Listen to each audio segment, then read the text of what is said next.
No, Yeah, I thought you should be old enough to have a daughter in college. yeah, Really? And I'm in, graduate school myself, so there's 3 of us in the household. That's a lot. I started, because I raised them, and now I'm doing something for me. Yeah. Yeah, so I started late, but it was worth it. Yeah. So you're going to be the secretary, right? Or you? I don't know if I've been identified. Yeah, Okay. I dropped out and so went to so I just did it because nobody was saying they were going to do it. And then Debbie did the same thing, and then Debbie can do it. Because I'm dropping out, Debbie can do it. And I was like, then you did it. If you want to, and I was like, But I think I put threw my hat in the ring in the wrong area. Yeah, of the I exam, probably and it didn't show or nothing. I didn't, yeah. And I just read over to Marilyn. She can do it. Yeah, Maybe we don't have to have an election. Well, I don't know what I'm doing too much. It's just like taking notes during the meeting. Well, I've never taken, I know how to do that, but there is a particular structure that you use. Oh, is it? Right? Because you're doing, the motions and all that, and I don't know Yeah, that. you can probably take, because all the minutes should be on 10 base, so you can go back and look at all these. But how It's probably the, like Roberts, thank you. Something. Roberts, okay. Oh, And so you just took notes during. I've never done it, but, Joy Kathy is, did. You said Kathy dropped. Joy is the, secretary right now. So I'll bend her ear. Which library is she at? She's, Oh, yes, that's right. She's not Longwood, right? Not no, Farm. that's, I am short. Can you all hear me? All right, awesome. I'll clear. it's a public. So we're going to go ahead and get started. We know that we're getting started a little late with the technology and all that. So, welcome to our session. We are the Professional Associates Forum. We are still here. We still exist. But who are we? So today's presenters are Jeanne Scott, Joy O'Toole, I am Kristi Jerome, and then we have Isaak Hopson and Kristi. And I have our respective titles at this moment. However, to make things more confusing, that's all changing tonight. So here's a general just an overview of how we plan our presentation to go today. We are going to have Jeanne and Joy talk about the history of VLA, PAF. I will go ahead and talk about points 2 through 6, and then our wonderful gentleman will be talking about point number 7, where the visions of this organization are going. And with that, I'm going to hand it over to you all.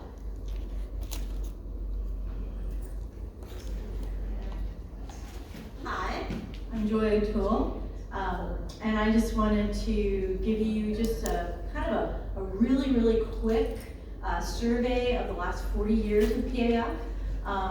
It's a long time to cover, but I promise I won't take 40 years to cover it. In 1979, VLA was geared mainly towards those with Master of Library Science degrees.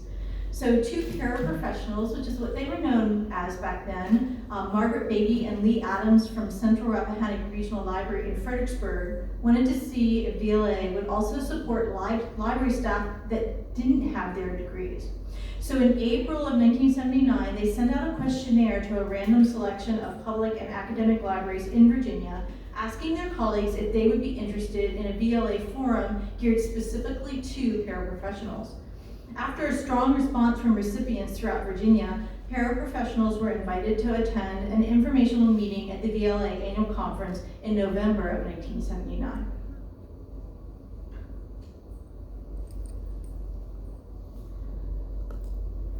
So a group of about 40 paraprofessionals attended their first meeting at VLA annual conference that year, and they agreed to petition the VLA Council to create a forum.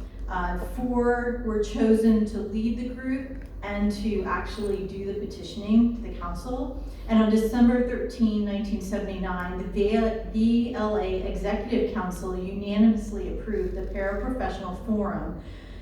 And their mission really was to provide support for paraprofessionals in Virginia libraries, to increase training and professional development, to raise awareness of paraprofessionals, and to set up structures for paraprofessionals to contribute to VLA in meaningful ways. So they really had a very strong idea of what they wanted to do from the very beginning.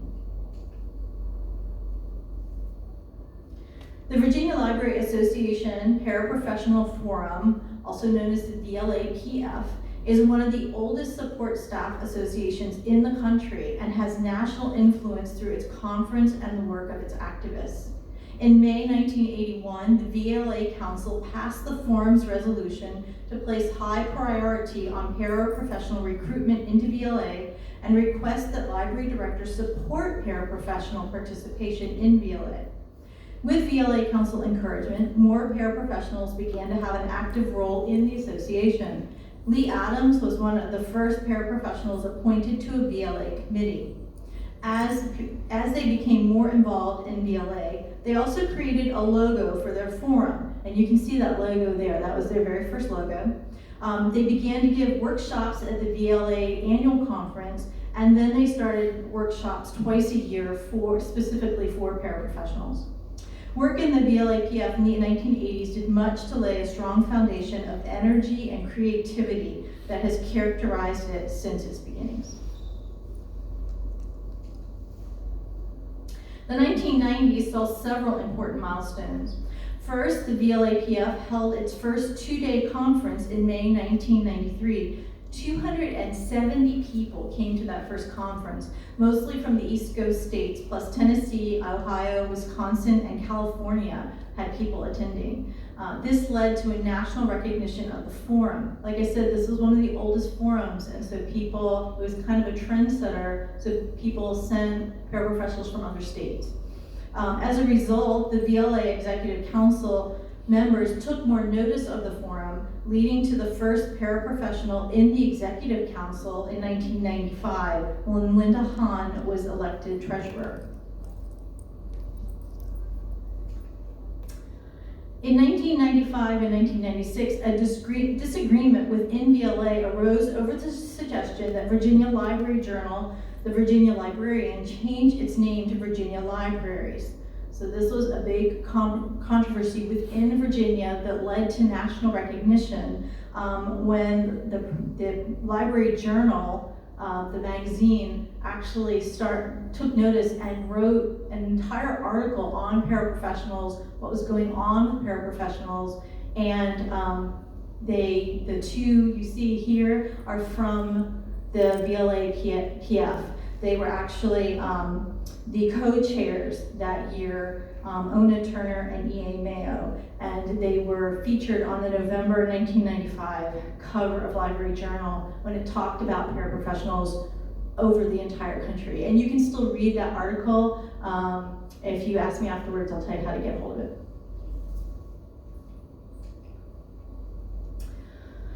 In the 1990s, the VLA-PF also started 2 awards. The first was the Outstanding Paraprofessional of the Year, which was given annually. This was established as a means of recognizing excellence among the library professional associates in the Commonwealth of Virginia. It is presented annually to an individual who's been a member of VLA for at least 1 year and who demonstrates excellence in performance in his or her field of expertise.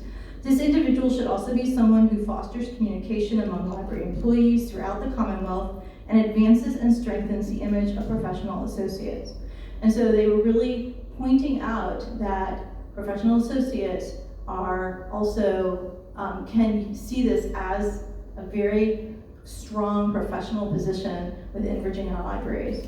The other one was called the Outstanding Supporter of Paraprofessionals, and that's given occasionally, not quite every year.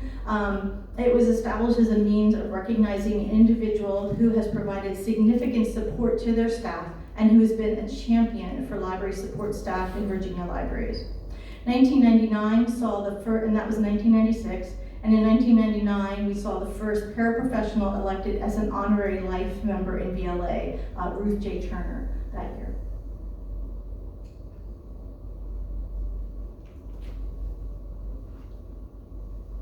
Alrighty, on to the 2000s. In 2000, VLA PAF awarded the first scholarship to a paraprofessional pursuing their graduate degree in library science in 2002. The scholarship, excuse me, I have to do this. The scholarship was renamed the Clara Stanley VLA PF Scholarship in honor of a long-serving member and VLA PF Board and Forum Chair, Clara Stanley, and that's her photo there.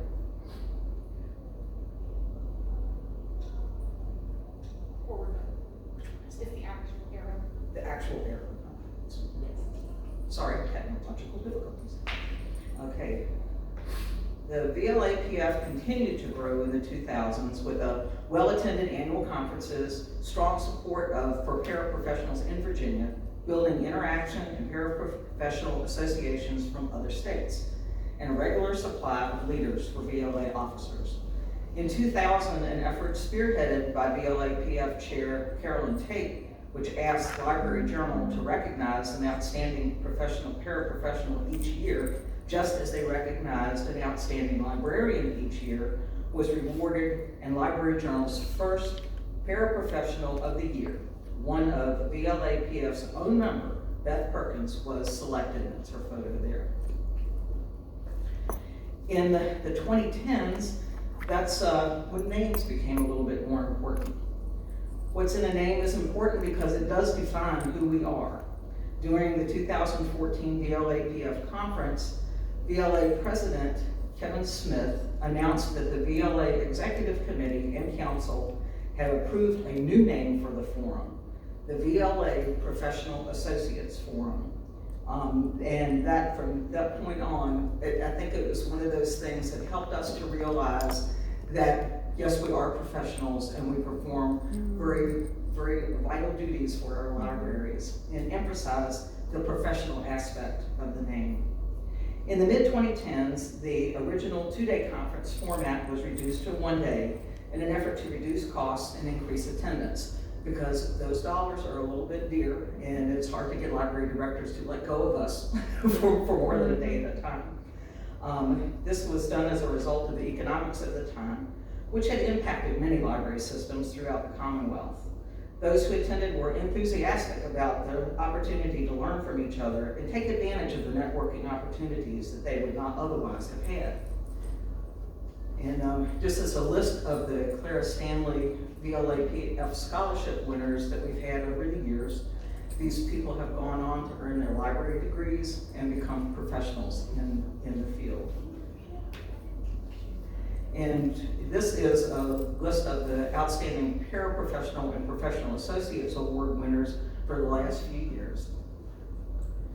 And I just wanted to say I'm very proud to have been the winner in 2018. Oh. Okay.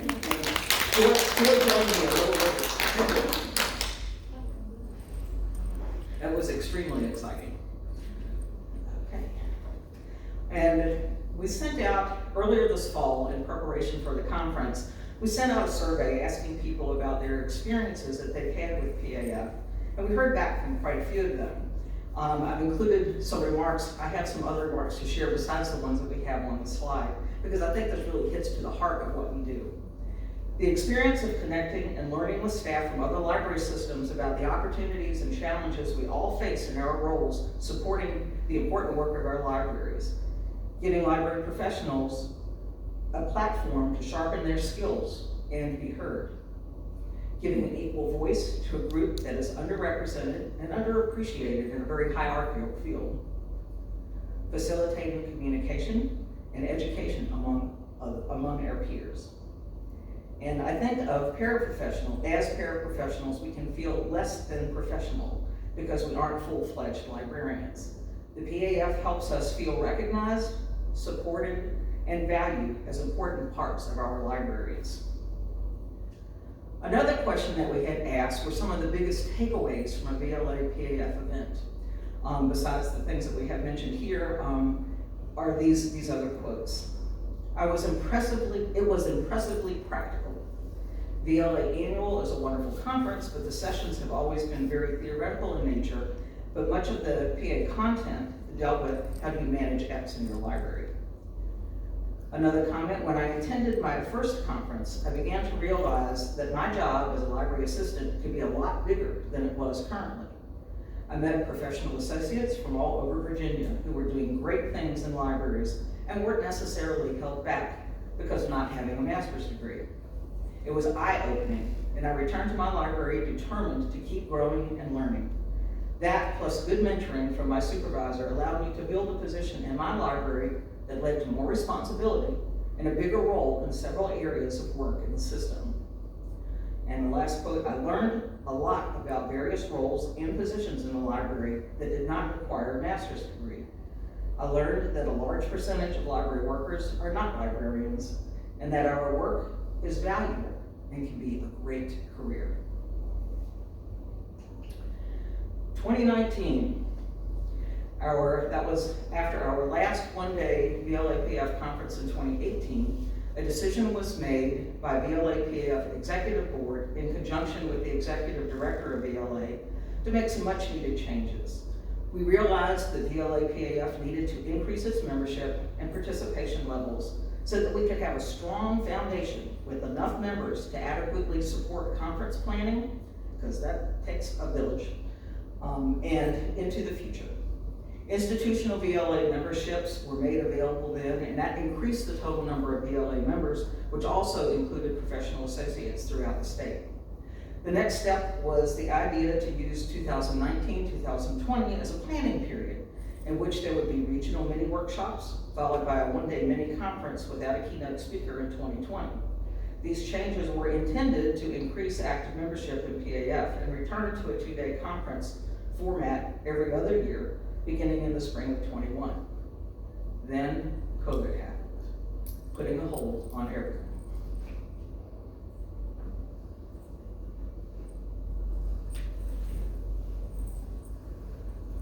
I am also going to mask this again. Okay.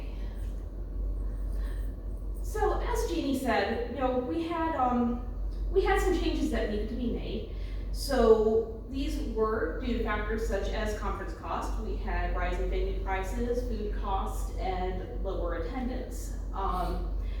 We also had some conflicting schedules. VLA wanted to have more people attend their Leadership Academy, and the Leadership Academy was happening at the same time of the year as our conference.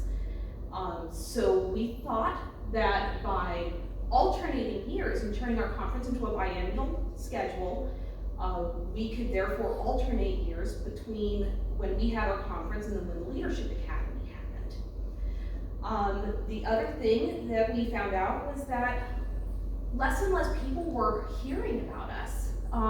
For some reason, we just were not reaching the same number of people that we used to. I'll use myself as an example. I did not know that the Paraprofessional forum even existed back when, yes, I've been in libraries that long. And I didn't think about joining until after about 2018. So, and then of course, as Jeannie mentioned, the VLA started the new membership option for the affiliates, and so that has really helped us with reaching out to more professional associates. So in the summer of 2019, I'm going to call these the survey years. I don't know how many of you received the surveys. There were 2 of them with 3 questions each. I promise I'm not going to read over all of these. But know that we asked questions such as, where do you work? Or what positions do you work in? What would you find helpful in a conference or a getting together? And also, what influences your decision on whether or not you're going to show up? And the biggest things that we found were that people wanted training. They were influenced by the topics. There was some cost involved, location involved. It wasn't so much as staffing and management as we thought it would be, though, according to what people were telling us. Just about everybody thought that there was value in getting together and networking. And I'll just go ahead and flip over to the next next slide, it's just more surveys. You know, we had a lot of circulation staff and just a lot of public libraries were the majority of the people who responded to us.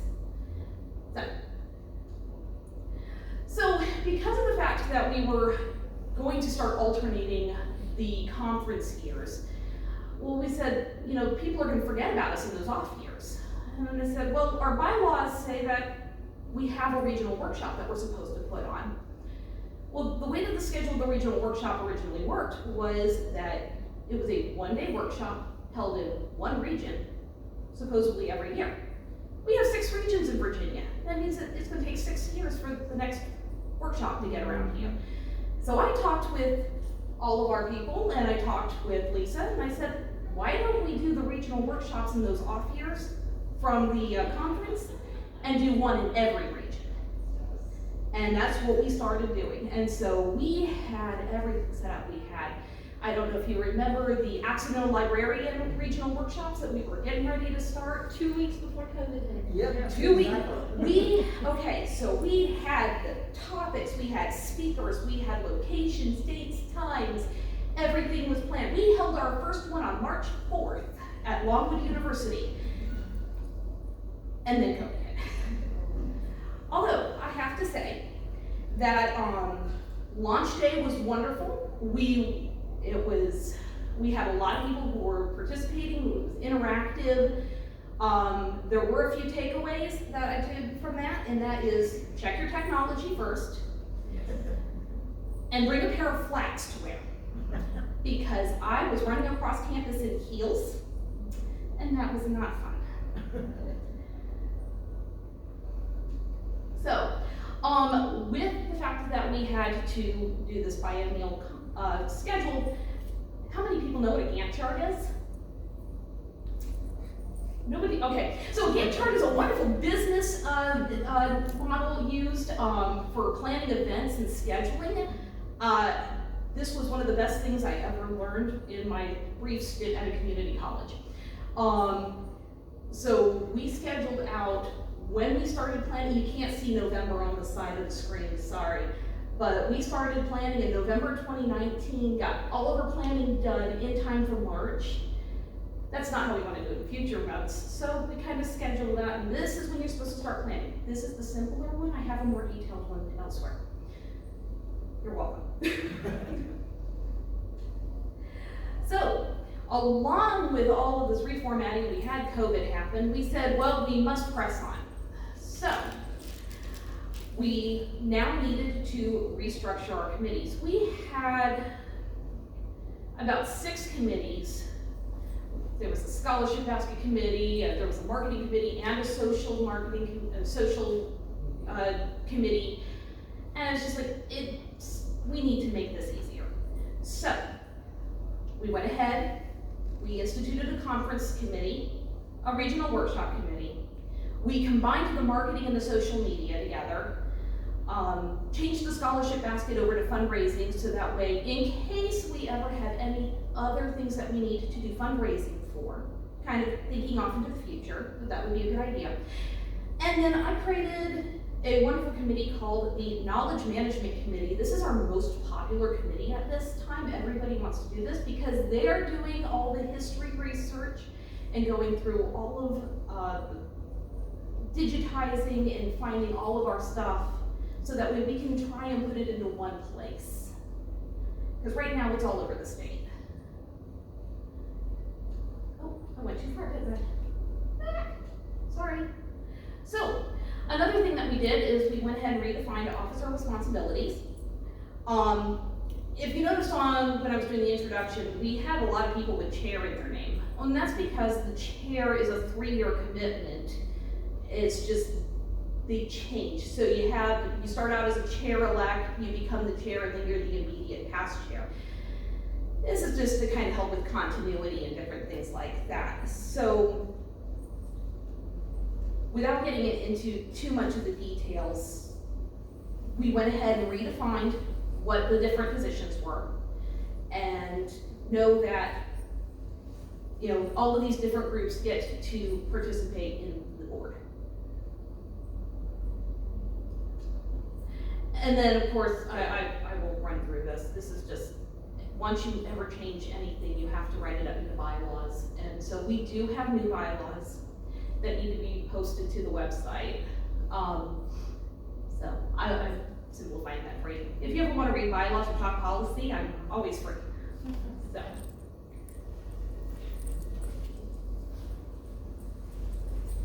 Hi, I'm Chris. Before talking about the future of the group, I'm going to take a moment to talk about something we did this year, which is the virtual workshop series we had. It was a series of mental health workshops. The reason I want to talk about these is first because it's a major recent accomplishment of this group, an accomplishment from this year, but also I think it's a great example of us taking lemons and making lemonade. So as Kristi already talked about, the pandemic resulted in us having to cancel our regional workshop series in 2020, and then we also canceled our conference that was supposed to have taken place this past May. But thankfully we were able to cancel early enough that we were able to plan alternatives, and so we considered things ranging from a full virtual conference to like just a one-day event, like a one-day event or a one-hour event. And we ended up settling on a series of workshops, a series of one-hour workshops. We selected those for a few reasons. The one-hour format, by this point, a lot of people had a lot of Zoom fatigue, so keeping it short would be good, but we still wanted to do multiple events to have it at least approach the scale of the thing that we had canceled. And we tossed around a lot of different ideas for a theme. We settled on mental health as well because it had been a rough year for everyone. And so the next step was to start trying to find speakers. Isaak actually led the search for speakers, I would say. He reached out to some people he knew at through VCU as well as to the Library Association as a whole. We ended up getting more speakers than required for the original 3 events we had planned. So we ended up having 6 events rather than the 3. And those events were really successful. They were attended by a total of 634 people from 21 states. And there was also, we had an international attendee as well. So that was really great. And so yeah, these took place between July 2nd and September 29th of this year, and they're all available to watch on our YouTube channel, which is on our last slide. So the next thing I want to talk about is some things that we are working on now, some things that the things in our immediate future. And so I think the biggest thing coming up is our 2022 regional workshops series, which we're really excited about that. I mean, in large part because the last one had to get canceled. So it's I think all of the way that cancellation happened after it was already underway, I think there's a lot of eagerness in our group to get rolling with that again. Given the success of our virtual workshops, I think we're also really interested in trying to find out, see if there's a way for us to incorporate something like that into our regular offerings as well. Though I'm not 100% sure how we're not sure how we'll do that at this point, because when we're actually offering regional workshops and conferences again, it might be difficult to plan virtual events that don't compete or take too much out of us, but that's something we're really interested in as well. And then the last thing I wanted to mention here is the continuing to study the history of our own organization. I think as the first big section of our presentation made clear, that's something that we're very interested in. And then as Kristi mentioned, our Knowledge Management Committee is really popular as well. So there's definitely a lot of interest on our part to do that. We're still connected to a lot of former members, and then in addition to that, there were our documents kind of strewn across the state in different people's possession. That so there's a lot to investigate there as well. So we're really excited about those things. So And then the final thing I wanted to talk about was just maybe to touch on this as a goal or a purpose of the Professional Associates Forum, and that is to connect people. And I think that's true of VLA as a whole. It's true of any of the committees or forums within VLA. But it's I think it's the Professional Associates Forum does that specifically for professional associates, and so I think there's unique value there, to the individuals within the Professional Associates Forum. The level of I guess support and I'll stick with just the word support. The level of support it provides to us individually, I think, is great, and these are positions that in some circumstances aren't as well supported as other library positions. And then it strengthens having us exist, having us participate in such a thing strengthens our libraries as well, and in turn the communities that we serve. And it gives us a bigger voice in VLA, which I think is really going back to even the beginning of our presentation is a major reason for which it was formed to begin with. But it's important to get professional associates involved with larger organization as well. So thank you. Cool. Oh, sorry. Hey everybody. Hey. All right.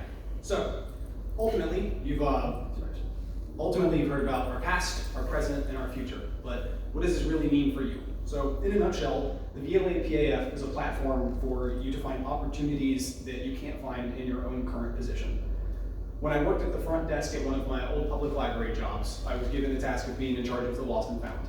It was great for the occasional fun bouncy ball and great slinky, and every now and then you'd reunite somebody with their lost phone, but it really wasn't enough for me to grow. So professional development is really just two empty words unless you can find the weight and the meaning to really add value to it. The VLA PAF gave me a chance to learn about leadership, networking, and commitment. But more importantly, it really gave me a place to develop skills that I couldn't do in my own current position. So, what you can't do in your day job, you can do here. Before the VLA PAF, my role was a storage specialist. I loved it. I loved everybody that I worked with. It was a fantastic role. I loved the library. But ultimately, unless I wanted a job in like a data warehouse or some warehouse management, I really didn't have much of a future for myself in that particular field. So, after joining the VLA PAF, I was still that same storage specialist, but I became a storage specialist that chaired an organization that represented over 4,000 people. I was a storage specialist who helped facilitate and participate in conferences, regional workshops, and virtual webinars. I was a storage specialist who started to collaborate with fellow library professionals all across the state and even beyond it and outside of our own country. So, how do you actually build and grow yourself within the VLA PAF? Because right now I'm just saying a lot of words. So ultimately, it lies in the committees. The committees have unlimited potential. So our Marketing and Publicity Committee, it lets you work with social media platforms, branding, and web content creation. You can work with marketing materials, publicity, and event promotion. But more importantly, it gives you a place to express your ideas. Maybe you have a rebranding project. Maybe you have a social media campaign that you want to implement or you want to experiment or you want to try with. We allow that these committees, like I said, there's unlimited potential. The Conference Committee, it gives you a chance to gain experience planning conferences, coming up with a meaningful program for your peers all across Virginia. The Fundraising Committee lets you discover opportunities to increase funding to help with scholarships and future events. I know that before COVID, we actually got sponsored by the Library of Congress Federal Credit Union. Thought it was an amazing experience, and it was really cool to see that unfold. The Knowledge Management Committee, definitely one of our popular ones. Gives you a chance to build a mecca or an archive. Maybe you have a passion for digitization, or maybe you have a passion for history. This is a place that allows you to express yourself beyond what you can do in your own current role. The Regional Workshop Committee, it gives you a chance to make a real impact all across Virginia as you bring relevant and helpful information to your professionals all across the state. Long story short, each committee is a unique community that lets you be what you want it to be. You can be just a member, you can be a collaborator, you can be a chair. The potential is unlimited. It's just about finding people who have something that they want to express, and that's hopefully you guys. Outside of the skills that you can learn within committees, one of the biggest benefits of joining any organization is the networking options. VLA has one of the best networks around. Before joining the VLA PAF, I just worked with my organization. I talked to my boss, I talked to my boss's boss, I talked to my boss's boss's boss, but I was still within my own little bubble. After 3 years of being involved with the VLA, I've worked closely with executive directors, directors of professional development, directors of networking, chairs of organizations all across the state. While it's hard to put yourself out there sometimes, and there isn't always a need to, or there isn't always a want to, ultimately, the VLA PAF gives you that chance. It gives you that platform to express yourself. It gives you a chance to network with who you want to network with. It gives you a chance to develop skills that you wouldn't be able to develop in your own position. It gives you a chance to showcase yourself. So ultimately, and at the end of the day, we exist to benefit you. So that means that we can be what you want it to be. Under each committee, there's a chance to create your own project. There's a chance to carve out your own unique experiences and to build your talents and skills. So I like to think of it this way. Think of us as the car, and you guys are the driver. While we might be the engine, ultimately, you steer the course. So, if you guys have any questions, we'd love to open it up. We'd love to chat with you guys. We've got a little bit of time. Definitely, please reach out to any of us and all of us. Check out some of our content, our webpage, our YouTube. We would love to have all of you guys. We would love to talk with you all. Please reach out. But we are here for questions. And also, some of our older portfolios from previous conferences are available for you to take away. Yes. So I'm not sure if this is where I really fit, but I was interested because of the networking aspect.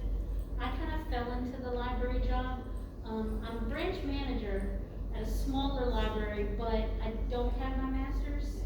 So I do a lot, I sympathize with what you're saying. I do a lot of library things. Like I actually do our ordering for all the adult books now, and I do computer classes and some of the adult programming. But most of y'all that I see are academic, college, no? Public.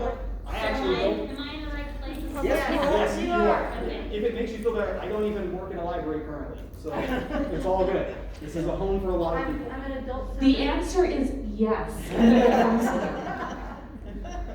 I'm an adult services programmer in a multi-branch library. And so I have a lot of responsibility, but I don't have my own I knowledge. mean, I do programming. I feel like I have a lot of hats because we're smaller, Sure. but I don't have the master's. You are in the right place. Yes. I am a library professional, but I do have the master's now, but I'm not a librarian. How does that work? Because if you don't have the librarian title, you're not a librarian. Right. It's the job. Yep. And I will say, in your own specific case too, I think one of the benefits that we said about the networking is that if you find yourself in a position where you're kind of like, who gave me this job? This is too many hats. I could use a little bit of help or a little bit of guidance. You have a whole network of support. People have been through this, people who want to help and who have experience. And I think that's one of the benefits is that we're kind of all here for each other no matter what the position you're in. Has there been any discussion with regards to advocating for change in terms of equity and, you know, how especially academic libraries are so hierarchical with sometimes there's such a divide with like faculty and administrative librarians versus professional associate, like classified staff. Has there been any discussion in that manner? Great question. Yeah, it's a great question. Isaak, if you want to go first. Yeah, okay, sure. Yeah. We're supposed to be using the microphone. Yeah, can you hear me? Okay. Yeah. So this is actually something that I'm very passionate about. I actually was on the shared governance task force at VCU with Jeanne, where we basically talked about the faculty staff divide. It is something that we're currently, I would say, not doing as much as we can do. But I know that in part of our mental health workshops, we actually had a faculty librarian and a staff librarian who worked on a workplace sanctuary to kind of build a safe space for library professionals kind of come in together. Ultimately, it sounds like it's a problem that resonates in almost all libraries everywhere, and it is something that I think that we have a duty to be passionate about. So, absolutely. I used to work for VCU. Hey! Another thing that I have been hearing coming down the grapevine is that librarians, even though they're considered faculty, are not considered on the same level as the rest of the faculty. So that hierarchy is also there too. So yeah, if there's a way that we can work towards that, we're looking for people with bright ideas. Come, join us. Please. I'm happy to join. Please do. Yeah, you have. I'm so sorry. I saw her hand earlier. I was gonna say, we are from the Paraprofessional Forum of the past.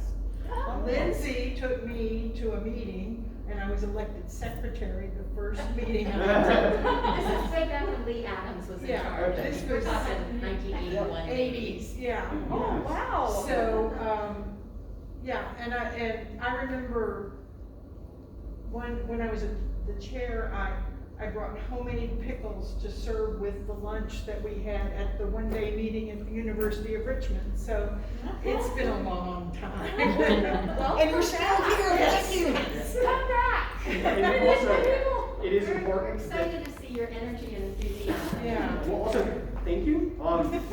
It's the foundation that led all of this to be possible. So please know that none of this would happen if you weren't there trailblazing it. And I value the friendship and the networking that happened in the 80s when I was active in the organization, because it made me who I am today. So, And that's the whole goal yeah.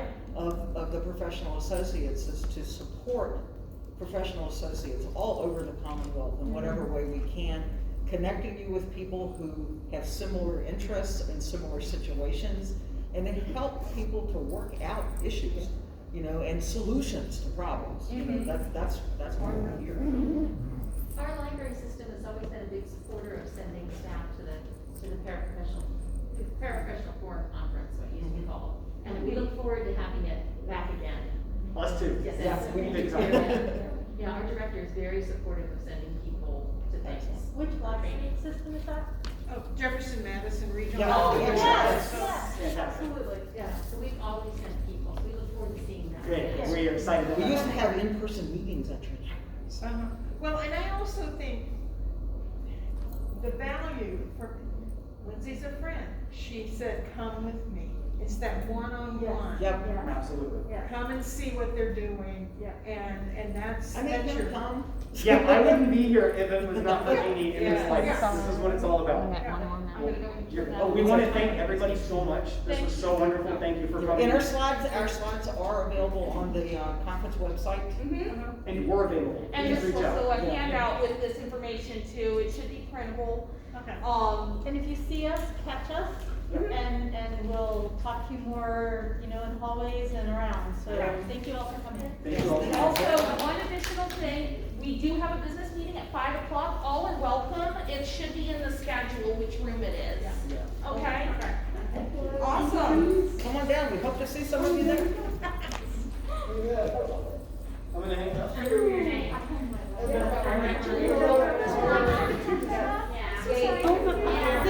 I love it. I had no idea we were getting this. Oh, thanks. You're making me blush. I was totally nervous.